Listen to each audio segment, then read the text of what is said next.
Hi, welcome to Heart Teaching. Thanks so much for spending time with my book. Each chapter will have one of these moments where we spend some time together in my kitchen. In my kitchen.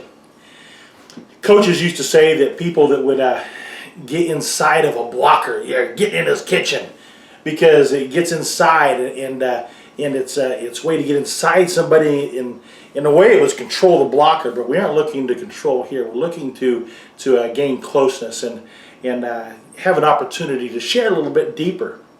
You know, in the kitchen is a great place. The kitchen is where I would gather with my wife and my kids, and we'd run into each other and get out of my way and come here. Oh, let's try that. Let's taste this.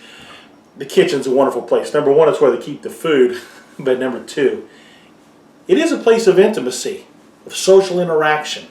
And so, welcome to my kitchen. Each one of these videos, or most of the videos, will be shot right here in the kitchen. I came about wanting to write this book when I was on the KU campus. I was hanging out on the KU campus, and I noticed that people walking along, the students were walking along, all of them engaged with a device. They could be walking together, but they were still with a device. And there's no interaction, no connection there. I had a hard time getting to class when I was in college simply because of the interaction. And those relationships I built were huge. And our kids are missing out on that, clear into college. And so I wanted to talk about the importance of that. Also wanted to talk about the importance of you. The importance that you make in the lives of kids, the difference you make in the lives of kids. At KU, I had an opportunity to go see a beautiful statue in front of Allen Fieldhouse of Fog Allen. Fog Allen, and this is coming from a K-State grad. Fog Allen was an amazing basketball coach at KU. And after a particularly good year, one of the people came up to one of the reporters, I don't know, someone came up to ask him. They asked him, "Is this one of the greatest teams you've ever coached?" And Fog Allen thought about it a while, and he responded, "Well, I don't know. You'll have to ask me in 20 years when I see what kind of men they've become." We are in that situation in education. We don't get to see a finished product. What we do is we're building a legacy. We're building the legacy in the life of a kid. And it's much more than just the core curriculum that we're teaching. It's much deeper than that. And if we use the opportunity to be able to use relationship when we're teaching, we will be a better teacher and we'll build better human beings. One of the things I noticed that when I was a middle school principal, we had a ball left in the cafeteria. It was sitting around, it was a football.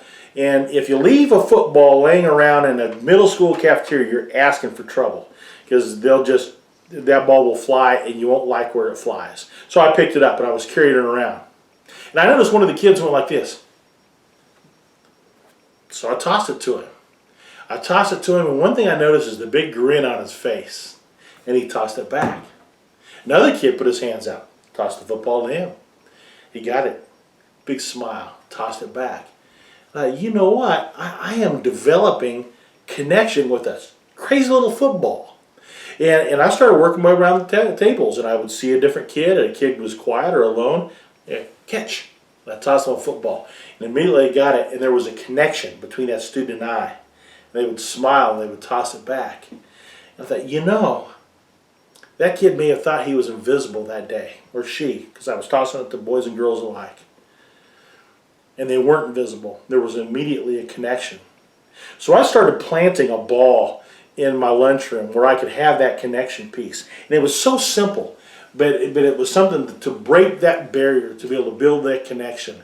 And so it was just as simple as that. We're going to talk about building connections and the power of that in this book. We'll talk about what led to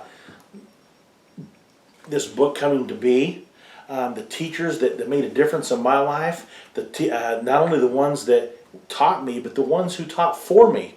We're going to talk about why it is so important that you engage and how to do that. There's a tremendous power in story. This book will be full of stories. It'll be full of research. And the stories and research will go back and forth.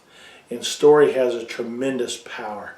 Research alone will likely put you to sleep.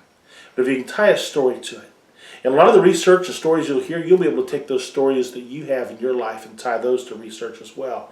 So I ask you to enjoy this book. You'll have a great time. The next chapter is 26,280 days. I'll tell you, you'll read about why that's the case, and we'll talk about that in the next video. So enjoy the book, Heart to Heart Teaching, Building an Enduring Legacy in the Heart and Lives of Our Kids. Thank you.